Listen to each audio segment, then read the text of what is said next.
Okay, for a second I thought I didn't start a new episode and the timer's going and everything, so I'm assuming, you know, we started. This has been a new episode, this whole. The term godlike doesn't refer to my Defense. ability to carry Bloodstone. unlimited quantities of war spoils. Any kraken's eyes or bog dragon scales? No? You The asshole. term godlike doesn't refer to my ability to carry unlimited Are you ready to quantities take the of oath? war spoils. To spread the word of the gods to the lost and heathen. Theos. Okay, I'm guessing I don't actually talk to you. The term godlike doesn't refer to my ability to carry unlimited quantities of... You give me any more gifts and people will start thinking you're playing favorites. I am trusting you to remain loyal to the gods in this. If you do not, you will have greater powers than me to answer to. But you will answer to me as well. Yeah, someone who's been blessed I'm as no like the pack God's mule. champion for God knows how many thousands of years. The champion of the gods' own ancestors created, mind you. Let's offload this junk. I wouldn't ask this were there any other choice.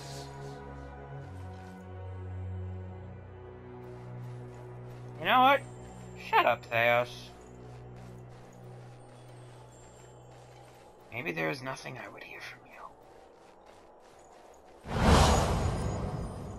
This is a missionary, same as I was. Taught the wrong things as I was.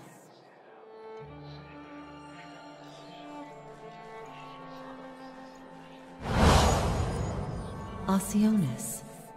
They have held off many would-be invaders. Oh, the trap. You are ready to give a confession?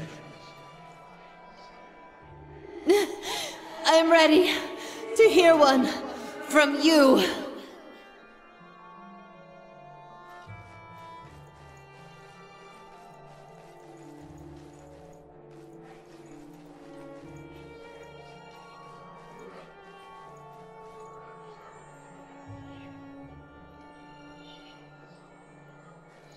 No, this is definitely it.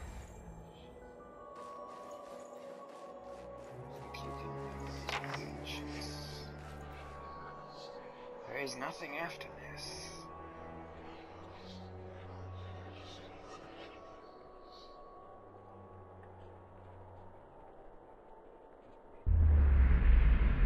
You've come to a circular room, grand and domed. Its walls lined with Audra and trimmed with copper. At the far end, a great pillar of Audra pierces the floor from below like a ragged spike, its shimmering texture giving the illusion of boundless depth. Your thoughts are yours and not yours, and they are all questions. At the base of the pillar stands Theos, a little concern on his face as he notes your approach. You have something you want to ask him, one question above all others, spinning madly in your mind, but you don't dare ask it yet. You need some admission from him first, some hint of the veracity of your suspicions. You are far from your post, Inquisitor. What brings you here?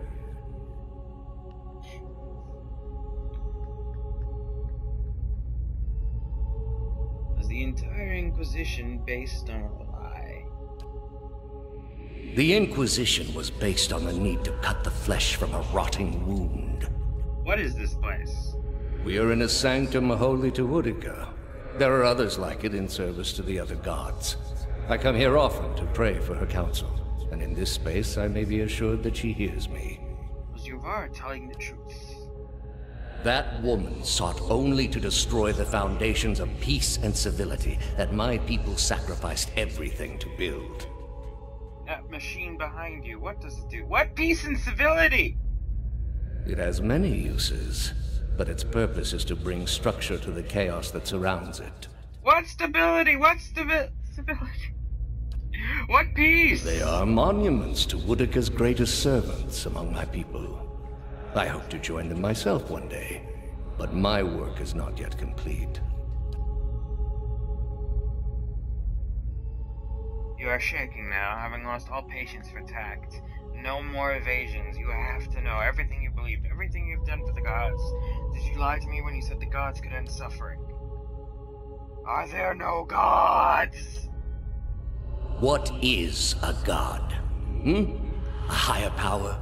A rewarder of good deeds and punisher of the wicked? Something men can turn to in their darkest moments when their days seem only like bridges from one tragedy to the next. Our gods are all these things. Deus is every word. You find yourself losing control of a boiling cauldron of rage and doubt and fear and hopelessness till you can take no more. Are there no gods? We are in a sacred place within earshot of the gods themselves. This is not the time. You've been through much these past few months. You will return home and you will rest. When you feel you have recovered, you may rejoin us at the trials. The Inquisition is far from over, and I will have need of you. There are many who continue to spread the lies of the apostate. The Inquisition will not end until we have pronounced judgment on all of them. His eyes linger on you, and there's no mistaking the threat behind it. And your rage shrinks at the image of an iron wheel in your mind, monolithic and caked with the dried blood of thousands. You do not ask your question again.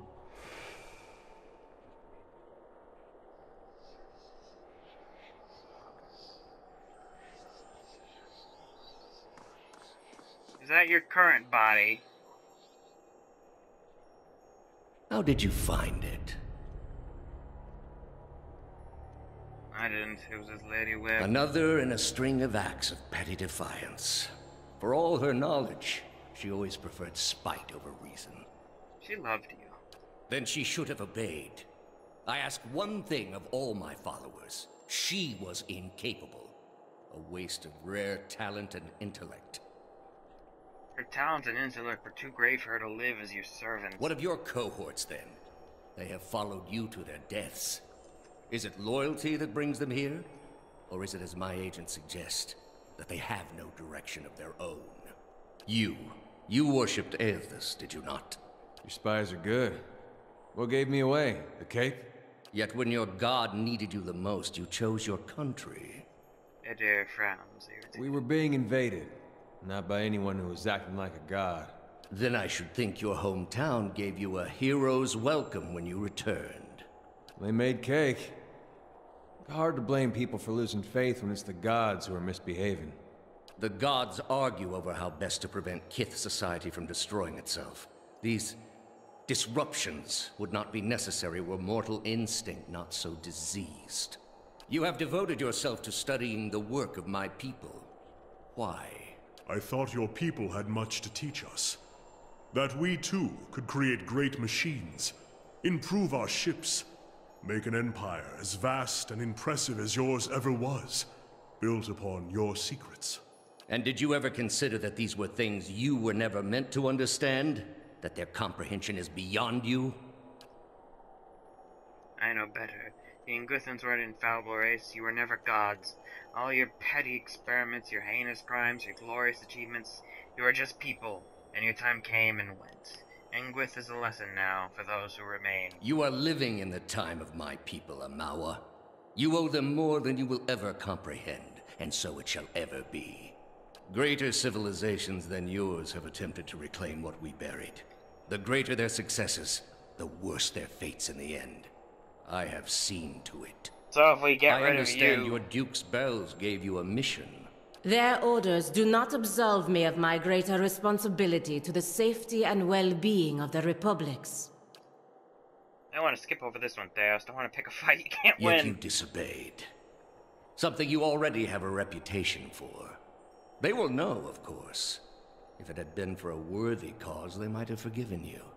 But I don't see them pursuing animancy after seeing what it's done here. They trusted you, and you disappointed, as you always have. And you will again be disowned. The parents scold, but the children are safe. Whether animancy research continues in the Republics or not, they will survive. For now, that's enough. In any case, I wouldn't be so smug about my fate, Theos. I imagine Woodica responds to disappointment much more severely than even my Duke. Oh, we love you, Paladin. State your name and purpose, young acolyte. My name belonged to the gods and my hand to their service. No more. You serve none but yourself. Without contact with your order, you can have no higher purpose. Only the base concerns of the flesh. You have cast yourself from our ranks. And I should have done it years before. I'd rather live in uncertainty than servitude. And that uncertainty would lead you where it leads everyone. To doubt, to emptiness, to the many cruelties inspired by disbelief. You will have to forgive your Grandmaster for remaining skeptical of his initiate's choices. You act like these things don't exist with your You fake are gods here in because attendance. you are lost.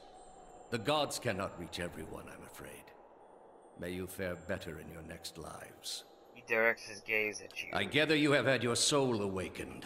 Why else would you shadow my footsteps like some stray mongrel?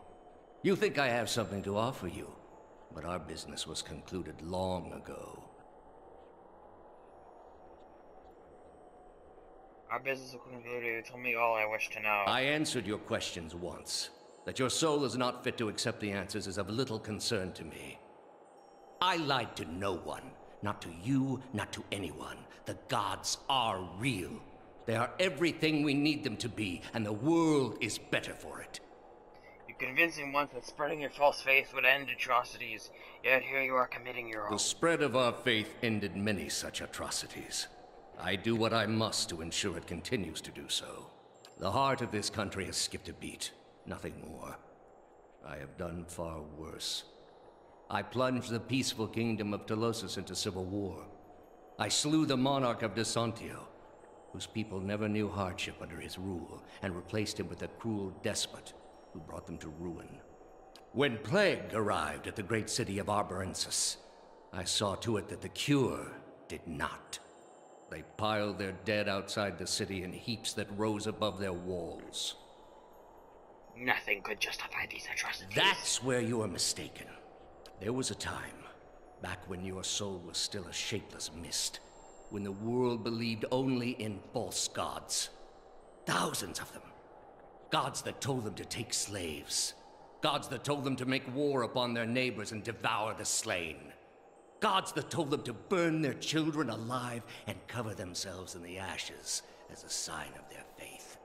But all that changed when they learned of the true gods. Our gods. All those misshapen, bestial instincts melted beneath the radiance of our God's majesty. You could see it in their eyes. That dull emptiness replaced with the glimmer of a kindled spark. Exactly! Teaching them there were no gods would have achieved the same purpose with a much better result. Or a much worse result. Either way, it would have been better than this. And replaced it with one far worse. Have you imagined this existence? The one the apostate would have created. We are not all so virtuous as she. Without our gods, the most wicked, the most tyrannical, they would take that power for themselves. And they would have been cast down as mere men. But more than that, it would be a hollow existence. All mysteries forever unanswered. All purposes constructed from meaninglessness.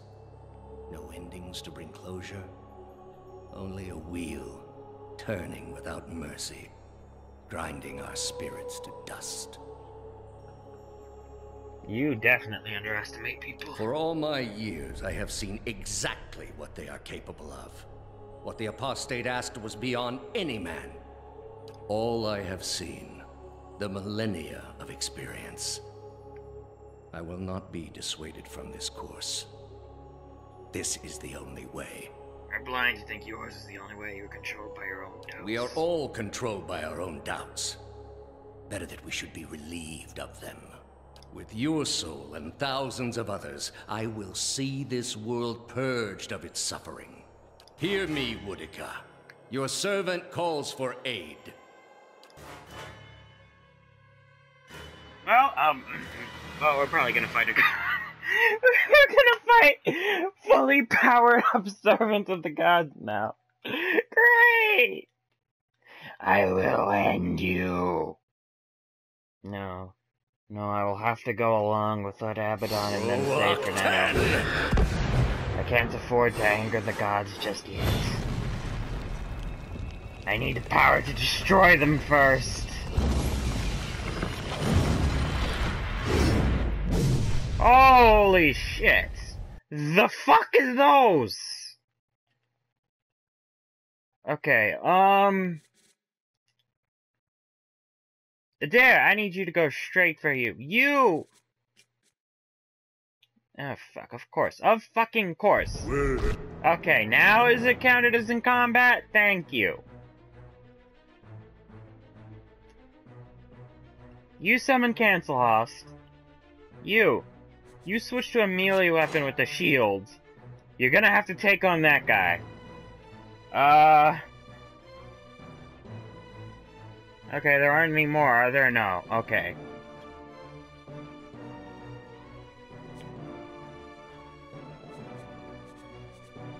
I assume you're immune to Dominators.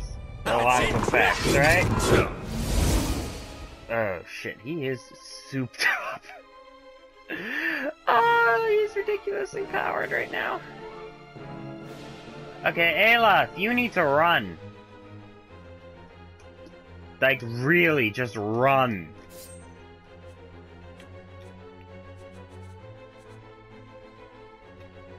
No, okay, Obsidian Lamp. Okay, yeah, that goes. Actually, no, wait. Obsidian Lamp there.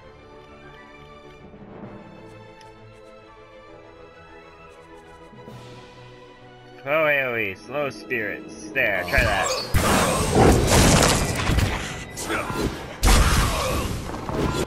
Oh, Deus is going down quick! Okay, Acolyte Radiance, you.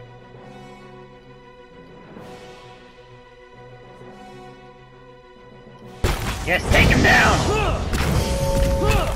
Slay him! Oh!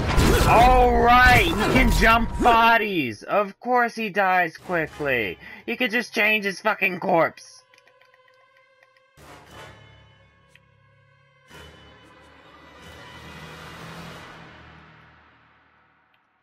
Yeah, Cancel Host. Start using all of your spells that you once had in life. Substantial Phantom. You, don't even fucking think about it. I swear, you summon that Phantom. Or anything else for that matter. No, no! You asshole, no! Stop trying to summon it! It is the worst decision you can make right now. Oh shit, I am almost dead.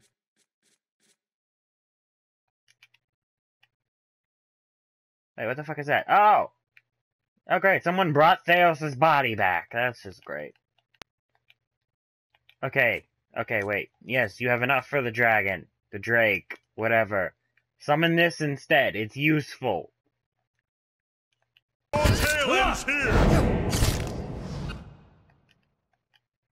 Okay, wait. Did you summon the Substantial Phantom?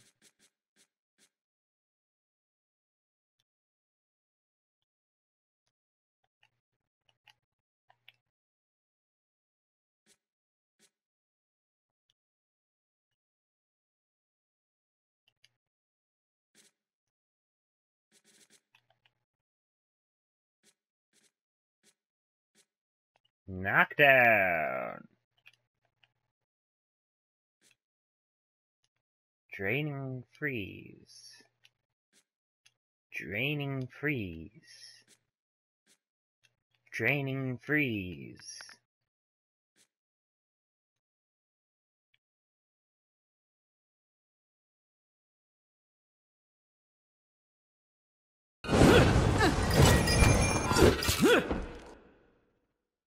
Damn! Keeping Cancel House alive is really killing me! Yeah, I'm dead.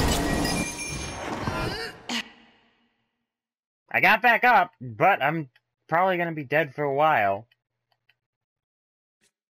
I don't expect getting back up to do much.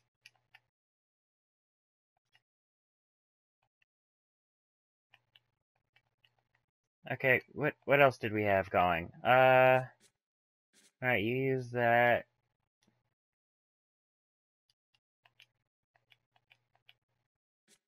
Where are the tentacles? Right, you have a substantial threat up. You can't summon the tentacles. No,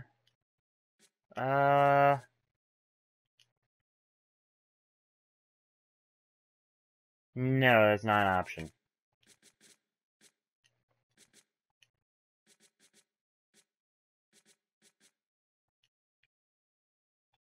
Yeah, try that.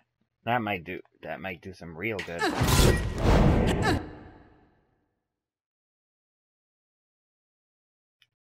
What just happened? Game? Game? Game?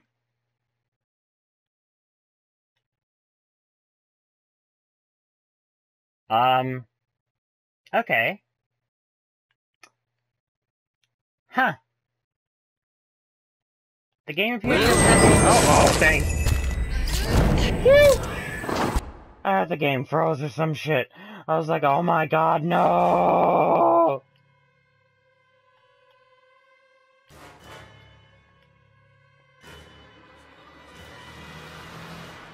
Hey, no, wait. People, start aiming for the other judge. You aim for that judge. Here. Moby, you attack the judge. Alof, you will use more magics.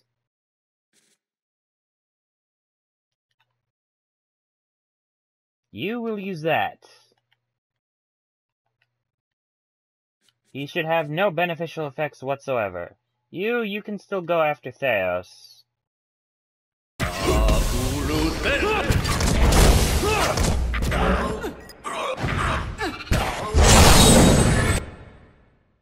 Fine, you can use the paralysis. I just need someone to kill that judge.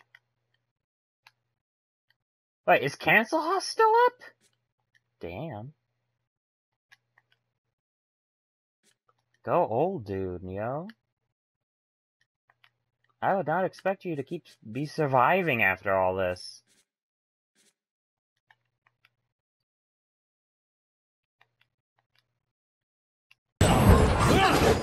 I must be elderly. Keep it together. Yeah, you jump to the judge. Oh, and then everyone keeps focusing on the body that now has nothing in it. I see. That's the issue. Alright, use the killing bolt.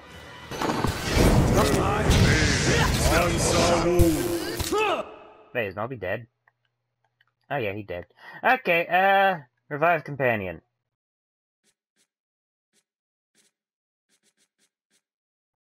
Kana's about to kick the bucket. You use lay on hands. You're using the killing bolt. You're doing that. You try knocking him down. You have powers.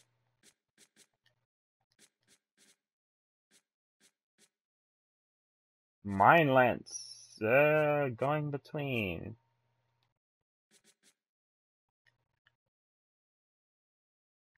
Oh. Oh, that'll hit my guys. No.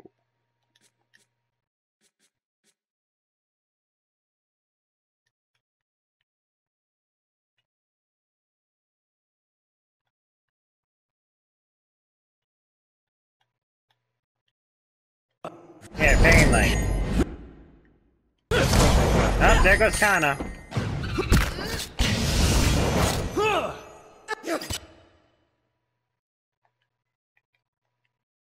Kana dead. Oh, that reminds me. I never switched out your spells to cancel off stuff. Oops. Oh, yes, it doesn't matter now.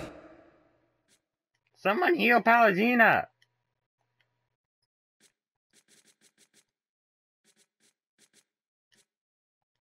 Now use magic tentacles. Actually, no, wait. You have a mastered version of that.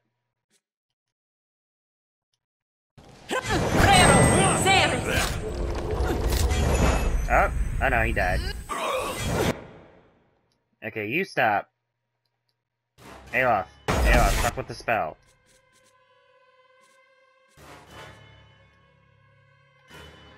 Is he about to summon something else? I just saw a bunch of lightning in a different direction. I have failed. At your feet rests the body of Theos, hollow, the dense wrinkles shaped by the silent shouldering of an eternal burden now smothered across his color-drained face. His soul remained still for the moment, defenseless, his energy expended in defeat. It lies sprawled across his body like a death trap. All those lifetimes spent to preserve a single vital secret. I can't imagine having that much certainty. I don't think any of us can. Thousands of souls he has tortured. Would that he could live those sufferings 1,000 times himself. In his own way, Theos must have truly believed he was caring for the people of Aora, protecting them from themselves. A shame his soul won't have a chance to reflect on his errors before it enters the wheel. Oh no, I'm gonna Some look in point, this shit first. You have to look at the things your god is telling you to do. And ask yourself if it's worth it. He's spent his lives, more than any of us will ever know. For what? Binding the world to a lie. Could a man like that ever be redeemed? Trying to find out! I'll read your eyes like an open book! With a deep breath, you plunge into Theos' soul. And where in Brackenberry it had been a maze of narrow corridors and dead ends, now it is expansive and borderless, its walls crumbling into heaps like the ruins of Ingwith as you pass through them. You travel what seems like ages, rushing to a known destination, a memory you glimpsed once before. At last you see it, no more than a pinprick of light at the end of a long tunnel, expanding slowly at first and quickly as you near. You come out from the room you are standing in now, but it is new and pristine and filled with people, thousands of them, all torn towards the great Adra pillar and the machine that encases it. There stands at the machine, and you are one with him now. You look out at the crowd, a face of shriveled old men and cherub-cheeked little girls, at mothers bouncing infants to quiet them, and fathers clasping their children's restless hands and watching with a somber acceptance. A woman with tears in her eyes gives you a small nod. You turn back toward the machine, your breaths constrict beneath the weight of unwanted knowledge, preparing yourself to set out alone on a journey without end. You close your eyes and open them again to find the machine still in front of you, beckoning. You take your place in front of it, and place your hand upon a large mechanical disc at the base of the great crystal column, and speak a single word. Giant rings creak to life, building speed, setting arrays of carved draconic mouths aglow, and sending tremors through the platform beneath you. The entire room shakes now with the force of the accelerating machine, all sounds drowned out by its deep, deafening thrum. Brilliant tendrils of light arc outward from the pillar in all directions, and you look over your shoulder to see them engulfing the crowd, burning them brightly like hot iron. One by one, the tendrils disappear, leaving ashen effigies where people once stood, many of them disintegrating into gray heaps under the stress of the tremors. You look above to the Adra pillar, and a glowing spherical mass has begun to coalesce atop the column where the arcs converge. It grows and pulses, translucent and bulbous like some immense chrysalis, suspended in slow rotation as though it were being sprung from the arcs of light. When the last arc disappears, the spectral mass hangs a moment, no longer rotating, so bright you must shield your eyes with an outstretched hand. It seemed to you as though it was looking at you. You bow your head in acknowledgement, and look back up to see it melt into the pillar, like warm candle wax. The pillar flares the flash of light bright as the sun itself, then fades to darkness. The machine slows down to an abrupt halt, and when the last echo of its grinding cogs has passed, the chamber is still, and you are alone. From all sides, reality begins to bleed into the memory, and you find yourself in your own skin once more, looking down on Theos' lifeless body.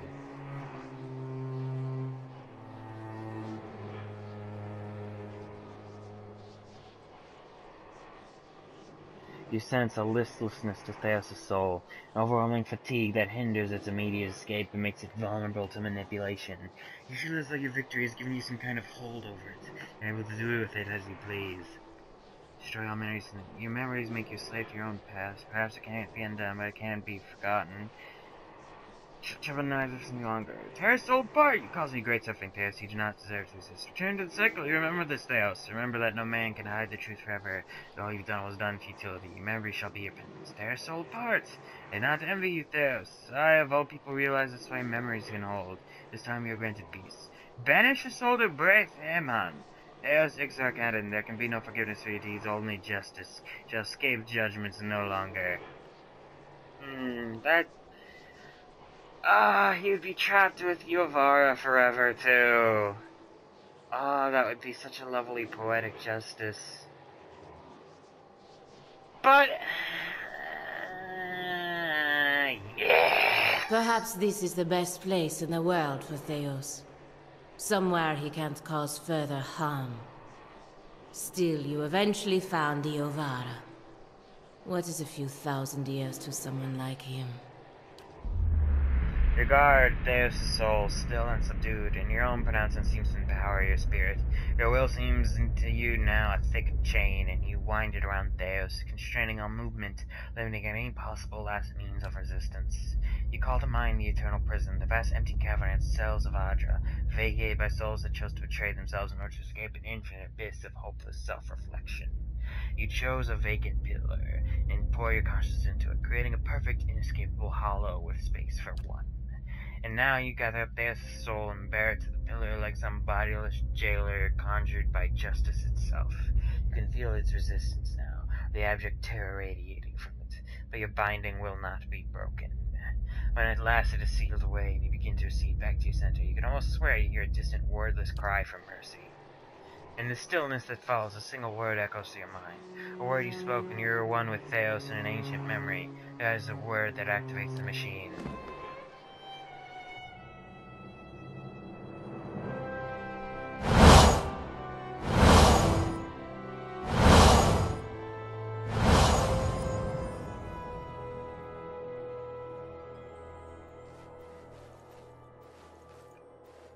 Yes? His soul will be imprisoned. So much for Theos, then. The membranes of Pelgian's golden eyes sweep out and retract as she gazes into the great machine. Now you have a chance to set things right, back to the proper order of things. It will take the Deerwood generations to recover, but at least these souls will find their way back to the wheel, as it should be. Astounding. I always knew the Leaden Key stood for something big, but I didn't quite realize what I'd gotten myself into. And now, you're in the middle of something even bigger. With a decision that will affect millions. But even if you send the souls somewhere specific now, who knows what the next turn of the wheel will make of them? We can't really control what happens to them. Nor should we try. I had to see the monster Theos had become to realize that. It's your decision, of course. And whatever you decide, I'm glad our paths crossed in Gilded Vale. Because I know those villagers would have beaten the shit out of you. We've come to the end of it, my friend. It has been an honor to walk this road with you, and I will regret our parting. They're not staying Rautai long, I think. If it means to change, I see there's nothing I can do to stop it. There are many places yet to see, mysteries to unravel. And while I cannot say I aspire to match your fierceness, I cannot deny it saved us on many occasions. I thank you. Theos, he had hold of your soul from a long time back, seems like. You get what you needed from him? I got an answer to an old question. Those can be hard to come by, but maybe that's best. Forces you to find your own footing. You'll be feeling better soon then. Good. That's real good. You got it figured out what you're going to do about all that? Not yet. Got a lot of people out there thinking they've been abandoned by their gods. There's not much that'll put the fear in you more than that. You can take my word for it. If it was in my power, and I know it's not, but if it was, I'd find a way to give them the courage to face it. Not because they think there's some god looking out for them, but because they've just got it in them. And after what you've been through, though, I'm sure you got your own ideas. Better make it good. Yeah, in other words, Adaris for Abaddon. Theos may be gone, but his crimes, the wounds he has inflicted, remain. And yet, if we would free ourselves from his legacy, you must first free the souls he has trapped. His work cannot be undone. Chaining these souls to broken lives will only prolong it. You're right. It is not the easy choice, Watcher. But much ill comes from forcing the world into a shape that does not fit it. We must allow for the mercies of the cycle to heal the lost, and live with our wounds for a time. This is gonna be the last time I deal with these guys. Damn. It was an honor, people. As you approach the machine, the path underfoot suddenly changes to a cobbled road. You hadn't experienced visions like this already in Eberron. You'd be tempted to believe that the machine had sucked you into it and deposited you in the middle of nowhere. Sudden blazes overhead and the rolling meadows and thick forest on either side of the road be anywhere in Deerwood. A shrill cackle turns your head. Standing next to you is a malnourished man clad in a threadbare loincloth and man. His entire body is stripped with lash marks, and there are scarred pits where his nose and ears should be. He stinks of stale sweat and unwashed filth. You know someone wandering down the road, but the figure's back to you. The scarred slave is your attention for now. You know the bitterness of servitude, Watcher. The sting of the lash on your back, and scalding rage in your chest as you watch your masters grow fat on your toils, boiling wine, dribbling down their chins while blood runs from yours. You have labored at the pleasure of others. That shriveled hag in Hadrit House, those premium soldiers with more taste for silk than steel, the wretched tribesmen playing out their fantasies of grandeur. And then you cowered and knelt before the gods themselves, begging one paltry favor and receiving riddles and visions in response. And now the gods give you orders and commands, even while you set out to fix what they cannot. Yet what have they offered you? What the fuck do you want? They offered us a means to stop Wodok and Theos. That's enough for me. The suspicious grimace crosses Aelof's face. I get the feeling this is his way of giving you new orders on behalf of his own master. Be careful, Natir. Given the breadth of the iron manacle, it's amazing he can raise his bone-thin arm. But he does, and he points to the person walking the other way along the road. The exiled queen is not an ungrateful patron. You get a better look at the lone figure and realize that she's wearing robes, tattered and singed, but fine nonetheless. On her head is the silhouette of a broken crown. She continues walking, her pace slow but determined. Finish the work Theos began. Strengthen Woodica with these souls and allow her to become the most powerful of all the gods, with you as her favorite. I've been working against Wodok this whole time. Why would she thank me now after all I've defeated her most loyal servants? Loyal and weak, Theos proves inadequate and fails to anticipate you. A plan exposed is worse than none at all. You have proven resourceful, equal to the schemes of gods. Wodok is a long memory watcher, both friends and foes, and she keeps her oath. What do you mean by favored? The recipient of Wodok's blessing. She has always had a place for mortals of particular merit. Yet for now she will become the most powerful of all the gods, and will be the one who made her so. Lifetimes of reward he would reap. As he says with me, equal parts madness and idiocy. Why would we form an alliance with one who has opposed us at every turn? Gangsters with filthy eyes and sausages. So says your companion, who has been abandoned by her own country. Do you really trust her to make alliances for you? Helping Wodok, I mean that the secrets of the gods stay hidden. You rub some hands together as black eyes and mean safely hidden, yes. And the violent overlords would cease to fear punishment in the next life, and the heavy-handed masters would answer to no one. The world needs some schemes. Are the souls of kids so pure that you would snap the tenuous threads that bind society? And Theos makes a better overlord? This one is the god of slaves. But what do you have left as the world run chained from his mistress' lies? The takes a bundle of feet and has to burn onto his back. But explain the alternative, Watcher. Continue as a pawn of the gods or a partner of one. At the other end of the rope, the figure stops. She turns her head just enough to look over her shoulder. Her face is mostly hidden, but a merciless eye peers at you from a cheek of rippled, scorched flesh. Fuck off! Wodok. You say that now, but when you're standing in front of the machine, considering the lifetimes and the powers that await you, we'll see what you do. He continues down the road, and when the sun suddenly drops below the horizon and plunges you into momentary darkness, come to your senses in front of the machine. All these evils we've seen, going all the way back to Saints' War, that was all Wodok, and she was stronger on top of it all. Oh! Time to shut this shit down! I will weave the power of the gods themselves, and I will destroy the heavens.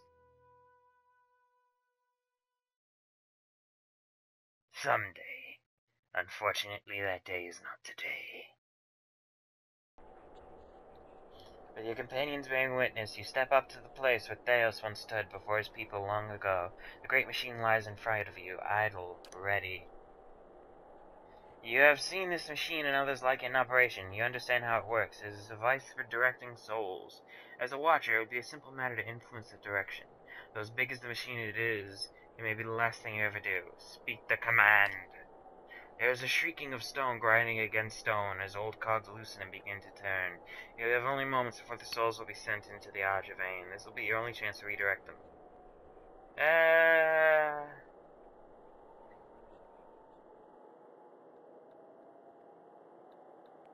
Distribute the essence to existing souls in Deerwood to strengthen them. You close your eyes and expand your perception outward, taking in the immense totality of the tens of thousands of souls orbiting the chamber. Your grasp on the souls is tenuous. You find yourself fighting to keep them all within your influence, and you feel them slipping away from you as the machine gains speed. A brief moment comes when it feels as though you hold all of them at once, and their force is so great it feels as though they will tear you apart. In that moment, you dedicate your entire being to bending their orbits, channeling their flow in a new direction. At your command, the ancient device became your instrument, spinning to life with deafening resonance and gathering up the swirling essence like thread on a great spindle. There, in the pale, pulsing glow of the machine that set you on this path long ago, you summoned all your strength, focusing on your objective and blocking out all else. With a single concussive blast that rocked the chamber and sent you tumbling to the ground, you freed the souls from their stasis. Exhausted, your consciousness slipping away, your last sight was of the machine, dark and dormant. Then your eyes closed, and sleep welcomed you at long last. After coming to and searching for some time, you discovered the route Theos used to enter Sun and Shadow, and embarked on a long and arduous ascent back to the surface. You emerged in Ter Evron after days of tunneling through the rubble Theos had left behind, and when you stepped into the daylight, you were faced with a different Deerwood than the one you had left. At your direction, the essence gathered in Sun and Shadow was sent across Deerwood to meld with and galvanize the souls of its people. In the days that followed, Deerwoodans, confronting adversity and expecting to be at the mercy of their own weakness, instead found strength and the will to persevere. The aggrieved found themselves able to carry on after their losses. The desperate found new reasons to hope. And the new reasons to hope were many, for Widewind's legacy had come to an end after 15 years. Hollow births ceased in the Deerwood, and a country that only days ago had seemed on the brink of collapse was suddenly on the path to a recovery, a fitter, more resilient country in the preferred image of the god of the hunt. Lord Radric's zeal had brought him back to life once, but it would not do so again.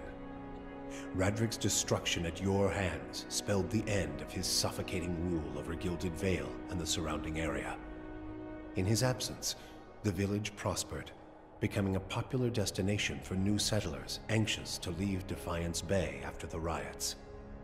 Without a nearby ruler, it also grew more wild, with many settlers moving on as soon as they'd arrived, turned off by lawlessness that was excessive even by Deerwoodan standards.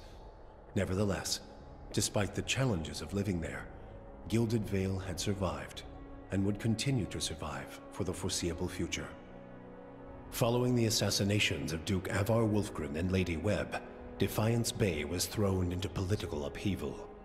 In the ensuing weeks, the streets had become the domain of looters and blackguards. Few dared to step outside their own doors alone or unarmed. But order was soon re-established by the Knights of the Crucible, who, despite their depleted numbers, had gained favor in the public eye for their role in the unraveling of the conspiracy surrounding Widewind's legacy, and were quickly reinforced by returning forces from Fleetbreaker Castle. For the Knights, their resurgence marked a return to the tradition as well. Having seen firsthand the dangers presented by dabblers in animancy, the Order quickly abolished the practice internally, preferring the familiarity of their hammers and forges to the uncertainties of Essence and Adra.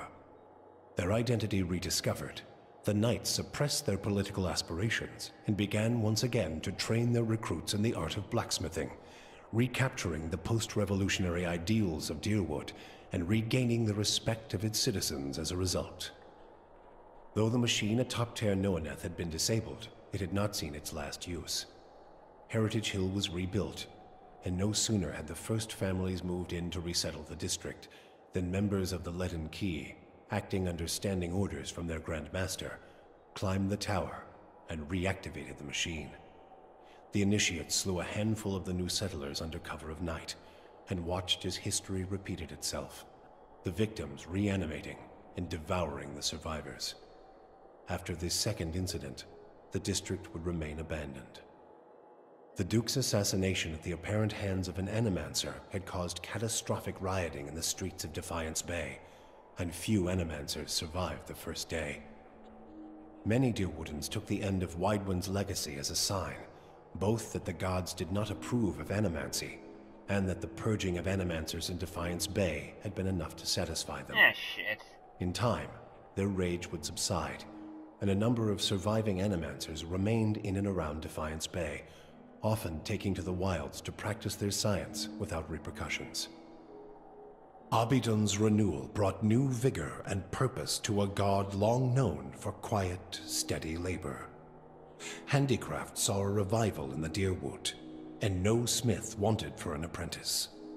Additionally, Abidun's restored interest in preservation led to redoubled efforts to survey Engwithan ruins. Animancers and craftsmen alike found much to study, but tensions with Air Glanfath rose. As for Stalwart, the Battle of Kairon's Scar only strengthened their resolve to unlock the mysteries of Durgan steel and build new marvels with the White Forge. However, Stalwart's ambitions brought them into further conflict with the Raid Serens, as more and more impoverished communities gathered at the border and vowed to finish the work of the Iron Flail. I'd like to see you do that with the fucking cannon tower I put up. Before the region saw peace. The Flames That Whisper clan found a cautious peace with Stalwart, particularly once the villagers heard of the aid the ogres had offered against the Eyeless. The clan moved back into the Russet Wood, and as Stalwart grew in prestige, the villagers formed a tighter alliance with their ogre neighbors. Something good! Within a generation, ogre traders visited Stalwart, and village hunters were welcome in the Russet Wood. Harmka's death had brought the Devil of Carrick little satisfaction. In time, her taste for vengeance soured. What replaced it was a hunger to feel something, anything, new. Summer had thinned the snowpack twice over when she felt the joint at her elbow first begin to stiffen. She turned her back on the hopes of animancy and civilization and walked east. She pushed through the mountains, past Raid Ceres, and into the broad plains of Ishamiddle. She had forgotten what it was like to simply journey, no goal or destination in mind. Though she felt nothing more than the steady thump of her feet on the road, the endless horizons and grassy meadows were new to her. She measured her time in the gradual rusting of her body and was satisfied. Her movements slowed, but so did the world around her. Waist-high grasses undulated and tacked in the wind, as gradual as the tides. Sparrows and blackjays made steady pilgrimages across the sky, each flap of their wings a solemn salute. She could hardly move when she found something she had never seen before, the ocean. With the last of her strength, she pulled herself beneath the water, content at last to feel the movement of currents and the constant caress of the waves. Learn her name? Free from the burden of her memory, Maneha soon left the gift-bearers and resumed adventuring. Now that she had a taste for the world, she wanted to experience it anew. Maneha rediscovered her zest for battle, extravagance, and romance. She kept her gaze on the horizon, looking from one journey to another more distant, from the lover in her arms to another more fervent. Hers was a life of excitement, violence, and passion. She moved too quickly for regret to catch up with her, and she hoped only that she might outpace it in the next life as well. The fortress of Cadnua emerged as a bastion of security in the midst of an untamed land, becoming the envy of every thane and earl in Deerwood. Legend grew over time of its impregnability, and stories of formidable invaders easily scattered by the keep's defenses became popular around the hearths of Deerwoodinians. Likewise, it also became a beacon to travelers, merchants, and visiting dignitaries alike. Reputed as the finest fortress in all Deerwood, people would journey from near and distant lands alike to experience its fabled hospitality and grandeur. Yeah!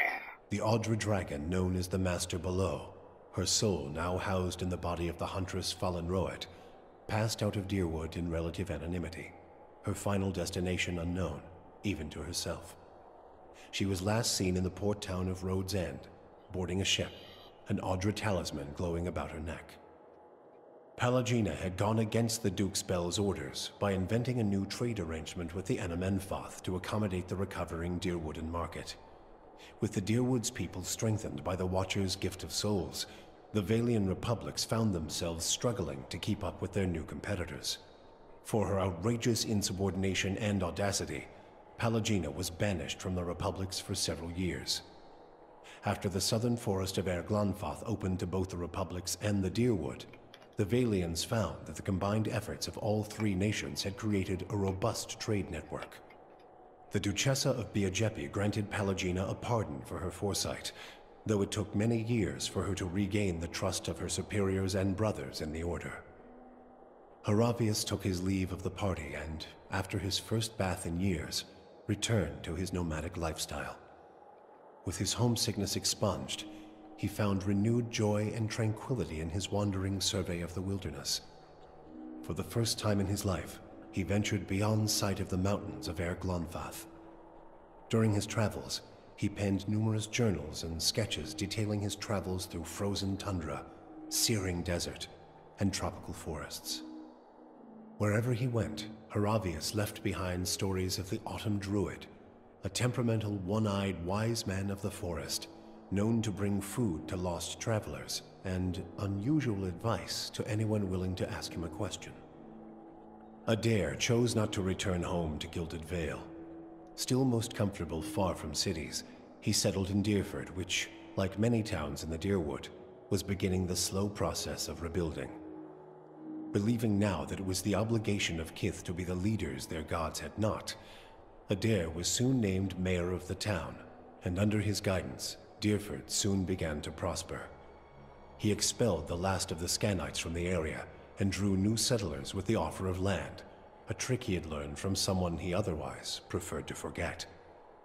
With each passing day, Deerford would come to more closely resemble the Gilded Vale of Adair's childhood, the one worthy of its name. When the dust settled in sun and shadow, Aloth looked upon the remains of Theos Ixarchanon, his former master. He saw where the Grand Master had gone wrong and what would be required to undo the harm Theos had wrought. With a flick of his wrist, he burned Theos's robe, headdress, and every other symbol of the man's power. Never again, he vowed, should Kith live in fear and blind obedience to an authority they did not understand. Armed with the knowledge and courage he had gained on his journeys with the Watcher, he set out on the long and lonely task of dismantling the Leaden Key. With the Watcher's goals accomplished and his own vows fulfilled, Kanarua sailed back toward Rawatai, thinking on the lessons his travels had provided him. By the time he landed at Tekoa, he understood what his path must be. Standing before the Lore College, Kanarua explained that the tablet he sought had been destroyed, and so a true interpretation of the Tonvi Oratoa could no longer exist. The people of Rawatai would have to create their own. He described the many strange things he had seen in his travels, and announced his intent to pursue the accumulation of knowledge abroad, seeking answers to new questions. True to his word, Kana soon set sail on yet another expedition, and in Tekoa, his passionate accounts inspired many to follow in his footsteps. With Theos defeated and the souls released from Sun and Shadow, healthy children were born once again in the Deerwood. The grieving mother sought a place where she might do penance for the birthing bell. She returned to Deerford, where, to the astonishment of the villagers, she delivered the first healthy child in over a decade. She remained there, and with each new birth, she saw a measure of hope restored to the Deerwood, and a measure of grace for her own troubled past. Durrance continued to blame Woodica for the atrocities of the Saints' War. Believing Magrin to have been a pawn in the machinations of the Queen that was, and feeling that Theos' expulsion had been a step towards reconciliation with his goddess, Durrance tried for a time to reopen communication with her. When only silence came, he took it as a condemnation of his continued existence. Ultimately, he built a pyre and threw himself upon it, using his own shattered staff as kindling.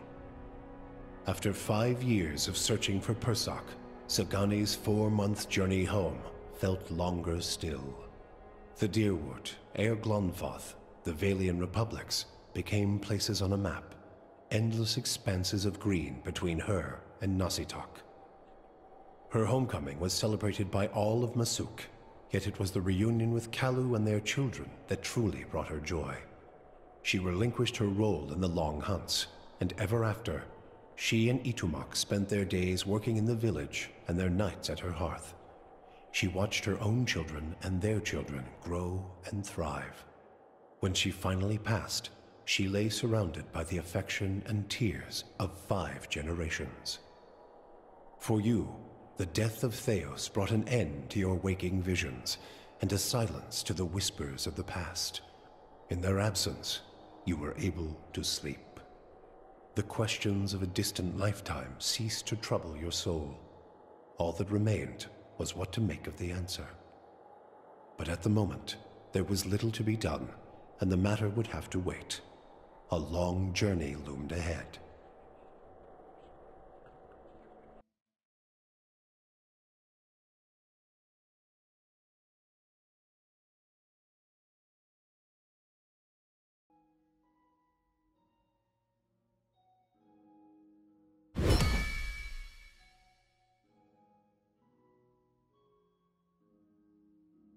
That, ladies and gentlemen, was Pillars of Eternity. That was awesome writing and everything. Everyone, round of applause for the makers of this game. That shit was beautiful. And that's the end of this Let's Play.